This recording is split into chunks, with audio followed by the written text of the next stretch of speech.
নমস্কার আমার প্রিয় ছাত্রছাত্রী, তোমরা জানো সারা দেশের লকডাউনের পরিপ্রেক্ষিতে স্কুলের স্বাভাবিক পঠন পাঠন বন্ধ রয়েছে। সেই জন্য প্রত্যেক ছাত্রছাত্রীকে বাড়িতে বসে পড়াশোনা চালিয়ে যাওয়ার জন্য বলা হচ্ছে। আমরা পর্ব অনে আলোচনা করেছিলাম দশম শ্রেণীর ভৌত বিজ্ঞানের তড়িৎ প্রবাহ এবং রাসায়নিক যে বিক্রিয়ার, সেখান থেকে তড়িৎ বিশ্লেষ্য পদার্থ কী। সেখানে আমরা জেনেছি তড়িৎ বিশ্লেষ্য পদার্থের প্রকৃতি, প্রকারভেদ এবং তাদের ধর্ম। আজকে আমি আলোচনা করব তড়িৎ বিশ্লেষণ। অর্থাৎ তড়িৎ বিশ্লেষণ জানার আগে আমরা তড়িৎ বিশ্লেষণ কী সেটা যদি জানতে চাই, তাহলে আমরা কি জানব? তাহলে যে পদ্ধতিতে গলিত বা জলে দ্রবীভূত অবস্থায় তড়িৎ বিশ্লেষ্য পদার্থের মধ্য দিয়ে তড়িৎ চালনা করে তড়িৎ বিশ্লেষ্য পদার্থের বিয়োজন ঘটিয়ে নতুন পদার্থে উৎপন্ন করা হয়, সেই পদ্ধতিকে বলা হচ্ছে তড়িৎ বিশ্লেষণ।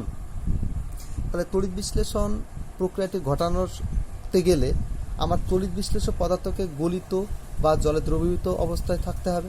তাহলে এইগুলো তরল বা গলিত অবস্থাকে রাখতে গেলে একটা পাত্র লাগবে। তাহলে সেই পাত্রটিকে বলা হচ্ছে ভোল্টামিটার। তাহলে যদি আমি ভালোভাবে বা গুছিয়ে ভোল্টামিটারের সংজ্ঞা বলতে চাই, তাহলে কীভাবে বলবো? যে পাত্রে গলিত বা জলে দ্রবীভূত অবস্থায় তড়িৎ বিশ্লেষ্য পদার্থ রেখে পদার্থটির তড়িৎ বিশ্লেষণ করা হয়, তাকে বলা হবে ভোল্টামিটার। তা তড়িৎ বিশ্লেষণ প্রক্রিয়াটি ঘটাতে গেলে আমার তড়িৎ লাগবে। তাহলে তড়িতের যে ব্যাটারির দুটো প্রান্ত আছে, সেই দুটো প্রান্তকে আমার তড়িৎ বিশ্লেষ্য পদার্থের মধ্যে কোনো ধাতব বা তড়িৎ সুপরিবাহী পদার্থের সঙ্গে যুক্ত করে ডোবাতে হবে। তাহলে সেই দুটি প্রান্ত বা দণ্ড বা পাতকে বলা হচ্ছে তড়িৎদ্বার। তাই তড়িৎদ্বারকে যদি আমি গুছিয়ে বলি কি সংজ্ঞা, তাহলে কিভাবে বলবো? ভোল্টামিটারে তড়িৎ বিশ্লেষ্য পদার্থের মধ্যে দুটি তড়িৎ সুপরিবাহী পাত বা দণ্ড, সেটা গ্রাফাইট, তামা, এমন আরও অনেক যে তড়িতের সুপরিবাহী তারা হতে পারে, এদেরকে আংশিক ডুবিয়ে রেখে তাদের মধ্য দিয়ে তড়িৎ বিশ্লেষের তড়িৎ চালনা করা হয়। এই পাত বা দ্বন্দ্ব দুটিকে বলা হচ্ছে তড়িৎদ্বার। তাহলে তড়িৎদ্বার দুই রকমের হবে, একটা হবে অ্যানোড, একটা হবে ক্যাথোড। তাহলে অ্যানোড কাকে বলা হচ্ছে? যে তড়িৎদ্বারটি ব্যাটারির পজিটিভ বা ধনাত্মক মেরুর সঙ্গে যুক্ত থাকে, তাকে বলা হচ্ছে অ্যানোড। আবার একইভাবে যে তড়িৎদ্বারটি ব্যাটারির নেগেটিভ বা ঋণাত্মক মেরুর সঙ্গে যুক্ত থাকে, তাকে বলা হচ্ছে ক্যাথোড। তাহলে আমরা তড়িৎদ্বার কি বুঝলাম, অ্যানোড কি বুঝলাম, ক্যাথোড কি বুঝলাম। এবার তড়িৎ বিশ্লেষণ কিভাবে হয় তার আয়নীয় ব্যাখ্যা আমরা করব। আমরা জানি গলিত বা জলে দ্রবীভূত অবস্থায় তড়িৎ বিশ্লেষ্য পদার্থগুলি অণুগুলি বিয়োজিত হয়ে ক্যাটায়ন এবং অ্যানায়নে পরিণত হয়। তাহলে এই যে ঘটনা, তড়িৎ বিশ্লেষ্য পদার্থ যে ভেঙে গিয়ে ক্যাটায়ন এবং অ্যানায়ন তৈরি হচ্ছে, এই যে ঘটনা, এই ঘটনাকে বলা হচ্ছে আয়নীয় ভবন। এই ঘটনাকে বলা হচ্ছে আয়নীয় ভবন। একটা উদাহরণ হিসেবে বলতে পারি, সোডিয়াম ক্লোরাইডকে যদি আমি গলিয়ে ফেলি, তাহলে কি আছে? এরা সোডিয়াম প্লাস এবং ক্লোরাইড Cl মাইনাস তৈরি হবে। ঠিক একইভাবে যদি আমি অ্যাকোয়াস সলিউশন নিই, অর্থাৎ জলে দ্রবীভূত ক্যালসিয়াম ক্লোরাইডকে জলে দ্রবীভূত করি, তাহলে হচ্ছে ক্যালসিয়াম 2+ এবং 2Cl মাইনাস।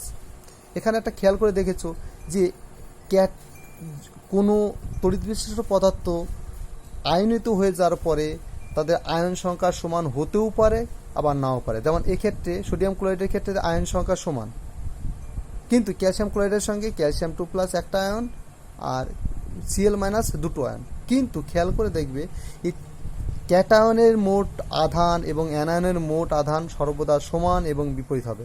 যেমন এই যে ক্যালসিয়ামের 2+ একায়, আবার Cl মাইনাস সিঙ্গেল, সেই জন্য একে ব্যালেন্স করার জন্য 2 এখানে চলে আসছে। তাহলে এখানে আমাদের অবশ্যই মনে রাখতে হবে যে তড়িৎ বিশ্লেষণের সময় কিন্তু তড়িৎ শক্তি রাসায়নিক শক্তিতে রূপান্তরিত হয়। কি আছে? তড়িৎ শক্তি রাসায়নিক শক্তিতে রূপান্তরিত হয়। অর্থাৎ তড়িৎ শক্তিটা কিসে রূপান্তরিত হয়? রাসায়নিক শক্তিতে রূপান্তরিত হয়। আর এই তড়িৎ বিশ্লেষণ প্রক্রিয়াটি ঘটাতে গেলে অবশ্যই কিন্তু সমপ্রবাহ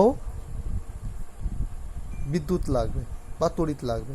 এখানে পরিবর্তী প্রবাহ বা অল্টারনেটিভ কারেন্ট যদি ব্যবহার করা হয়, তাহলে কিন্তু কোনো রকম রাসায়নিক পরিবর্তন হয় না। তাহলে আমি যদি সোডিয়াম ক্লোরাইড কে আমি গলিত বা জলদ্রবীভূত অবস্থায় না দিয়ে যদি গলিত অবস্থায় আমি দিই, তাহলে কি পাবো? ক্যাটায়ন পাচ্ছি এবং অ্যানায়ন পাচ্ছি। তাহলে আমরা জানি এই ক্যাটায়নটা ক্যাথোডের দিকে যাবে এবং অ্যানায়নটা অ্যানোডের দিকে যাবে। তাহলে ক্যাটায়নটা ক্যাথোডের দিকে গিয়ে কী হবে? ক্যাথোড বিক্রিয়া কী হবে? তাহলে ক্যাথোড বিক্রিয়া হবে Na+ ইলেকট্রন গ্রহণ করবে ক্যাথোডে গিয়ে, করে গেছে সোডিয়াম সলিড হবে। ঠিক একইভাবে অ্যানোড, এটা ক্যাথোড বিক্রিয়া। অ্যানোড বিক্রিয়া কী হবে? অ্যানোড বিক্রিয়া গিয়ে কী হবে? অ্যানোড বিক্রিয়া হবে ক্লোরিন মাইনাস, ওখানে একটা ইলেকট্রন বর্জন করে ক্লোরিন গ্যাস হিসেবে বেরিয়ে যাবে। অর্থাৎ একটা ক্লোরিন পরমাণু তৈরি হবে, সেটা দুটো ক্লোরিন পরমাণু পরস্পর যুক্ত হয়ে ক্লোরিন গ্যাস বেরোবে। তাহলে আমরা কি পাবো? ক্যাথোডে সোডিয়াম জমা হবে এবং অ্যানোডে ক্লোরিন গ্যাস জমা হবে। তাহলে আমরা যদি কপার সালফেটের জলীয় দ্রবণকে যদি আমি তড়িৎ বিশ্লেষণ করি, তাহলে কি দেখতে পাবো? আমরা জানি কপার সালফেট অ্যাকোয়াস সলিউশনে দিলে কপার 2+ এবং SO4 2- আয়ন দেবে। ঠিক একইভাবে জলও কিছু পরিমাণ বিয়োজিত হয়ে H+ এবং OH- দেবে।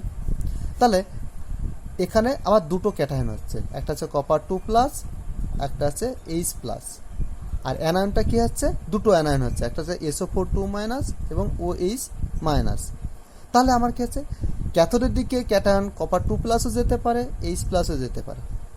কিন্তু এক্ষেত্রে আমাদের লক্ষণীয় যে হাইড্রোজেনের থেকে কপার 2+ এটা কম ধনাত্মক ধর্মী, সেই জন্য ক্যাথোডে কিন্তু H+ যাবে না গিয়ে কি আছে? কপার 2+ ক্যাথোডের দিকে অগ্রসর হবে এবং ক্যাথোডে গিয়ে দুটো ইলেকট্রন গ্রহণ করে কপার অধক্ষিপ্ত হবে। আবার অ্যানোডের দিকে কারা যাবে? SO4 2- যেতে পারে, OH- যেতে পারে। কিন্তু আমরা দেখা যাবে যে এরা ইলেকট্রন বর্জন করার থেকে ক্যাথোডে যদি আমি কপার তড়িৎদ্বার ব্যবহার করি, তাহলে এদের ইলেকট্রন বর্জন করার থেকে ধাতব কপার ইলেকট্রন বর্জন করা বেশি সুবিধা। অর্থাৎ এটা রাসায়নিক বিক্রিয়ার ক্ষেত্রে এটা স্বপ্রণীত বা স্বতঃস্ফূর্ত বিক্রিয়া। সেই জন্য অ্যানোডে কী হবে? একটা ধাতু কপার 2+ এবং দুটো ইলেকট্রন বর্জন করে আমার দ্রবণে চলে আসবে। অর্থাৎ আমার দ্রবণের গাঢ়ত্ব একই থাকবে। কেন? কারণ যে পরিমাণ কপার 2+ আমার ক্যাথোডে জমা হচ্ছে, ঠিক সেই পরিমাণ কপার 2+ আয়ন আমার অ্যানোড থেকে জলীয় দ্রবণে চলে আসছে। তো অদ্ভুত ব্যাপার। এই ধর্মকে কাজে লাগিয়েই কিন্তু আমরা ইলেকট্রোপ্লেটিং বা তড়িৎ লেপন করতে পারি। তাহলে তড়িৎ লেপন ব্যাপারটা কি? তড়িৎ লেপন হচ্ছে, তোমরা সবাই জানো, অনেক রকম ধাতু আছে যারা পরিবেশের সঙ্গে বিভিন্ন জলীয় বা অক্সিজেনের সঙ্গে যুক্ত হয়ে এটা ক্ষয়প্রাপ্ত হয়। এটা সহজ, আমাদের হাতের কাছেই রয়েছে লোহা যেমন বাতাসের জলীয় বাষ্প এবং অক্সিজেনের সঙ্গে যুক্ত হয়ে রাসায়নিক বিক্রিয়া করে শোধক প্রেসোফেরিক অক্সাইড উৎপন্ন করে, যেটাকে আমরা বলি মরিচা। তাহলে এই সমস্ত যে সমস্ত পদার্থ বা ধাতুগুলি সহজেই ক্ষয়প্রাপ্ত বা নষ্ট হয়ে যায়, তাদেরকে আমি যদি একটি কম সক্রিয় ধাতুর প্রলেপ দিই, তাহলে আমার সেই ধাতুর তৈরি জিনিসগুলো দীর্ঘদিন ভালো থাকবে। সেই জন্য আমরা কি করি? তড়িৎ বিশ্লেষণ পদ্ধতিতে অপেক্ষাকৃত বেশি সক্রিয় ধাতুর উপর, যেমন বেশি সক্রিয় ধাতু কোনগুলো? লোহা, এই ধাতুর উপর কম সক্রিয় ধাতু যেমন সোনা, তামা, এদের যে প্রলেপ দেওয়া, এই প্রক্রিয়াকে বলা হচ্ছে তড়িৎ লেপন। তাহলে এই তড়িৎ লেপন প্রক্রিয়ার আমার উদ্দেশ্য কি? আমার ধাতু দিয়ে তৈরি যে যন্ত্র বলুন বা যে কোনো ব্যবহারযোগ্য জিনিস, সেটা যাতে দীর্ঘদিন যাবত ব্যবহার করতে পারি এবং তার উজ্জ্বলতা বৃদ্ধি পায়, তার স্থায়িত্ব বৃদ্ধি পায়, সেটা করার জন্য তড়িৎ লেপন আমাদের করা হয়। তাই তড়িৎ লেপন করতে গেলে আমাদের অবশ্যই মনে রাখতে হবে, যে পদার্থের উপর আমি তড়িৎ লেপনটা করব, তাকে রাখবো ক্যাথোডে। কারণ কি, ক্যাথোডে আমার জমা হয় এবং অ্যানোডে ক্ষয়প্রাপ্ত হয়। তাহলে আমি জমা করব কার উপর? যার উপর আমি লেপনটা দেব। একটা সহজ হিসেবে ধরি আমি যদি লোহার উপর তামার প্রলেপ দিতে চাই, তাই লোহার উপর আমি তামার প্রলেপ দেবো। তাহলে লোহাকে আমি ক্যাথোড হিসেবে রাখবো এবং তামাকে আমি অ্যানোড হিসেবে ব্যবহার করব। তার ফলে কী হবে, আমার লোহার উপর তামা জমা হবে এবং অ্যানোডটা ক্ষয়প্রাপ্ত হবে।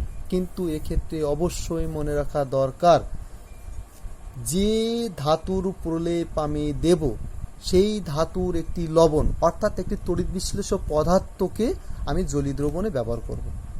কারণ কি, কারণ অ্যানোড থেকে যে ধাতুটা ক্ষয় হয়ে জলীয় দ্রবণে আসবে, তা সেইটাকে আমার ক্যারি করার জন্য বা বয়ে নেওয়ার জন্য তার তড়িৎ বিশ্লেষ্য পদার্থের অবশ্যই দরকার। আরও উদাহরণ হিসেবে দিতে পারি, তো রূপোর উপর আমি যদি সোনার প্রলেপ দিতে চাই তাহলে কি করব? খেয়াল করে দেখো দেখি, রূপোর উপর সোনার প্রলেপ দেব, তাহলে রূপোকে আমি কোথায় রাখবো? ক্যাথোডে, এবং সোনাকে রাখবো অ্যানোডে। তাহলে যেহেতু সোনার প্রলেপ দেব, তাহলে সোনার একটি তড়িৎ বিশ্লেষ্য পদার্থ রাখবে, সেরকম একটি তড়িৎ বিশ্লেষ্য পদার্থ হলো পটাশিয়াম অরোসায়ানাইড। তাহলে তোমরা আরও অনেক রকম উদাহরণ বাড়িতে দেখবে। তড়িৎ লেপন ছাড়াও আমার তড়িৎ বিশ্লেষণ প্রক্রিয়ায় ধাতু নিষ্কাশন করা হয়। কোন ধরনের ধাতুকে নিষ্কাশন করা হয়? ধাতু নিষ্কাশন, যে সমস্ত ধাতু বেশি সক্রিয় অর্থাৎ যাদেরকে বিজারণ প্রক্রিয়া দ্বারা, তড়িৎ বিজারণ না হলে এমনি সাধারণ কার্বন বিজারণ প্রক্রিয়া দ্বারা সহজেই নিষ্কাশন করা যায় না, যেমন সোডিয়াম, পটাশিয়াম, ক্যালসিয়াম, অ্যালুমিনিয়াম। এই ধাতুগুলির যে ক্লোরাইড বা অক্সাইড লবণগুলি আছে তাদের কার্বন বিজারণ পদ্ধতি দ্বারা আমরা নিষ্কাশন করতে পারি না। তাহলে এই লবণ ধাতুগুলিকে আমরা কি করব?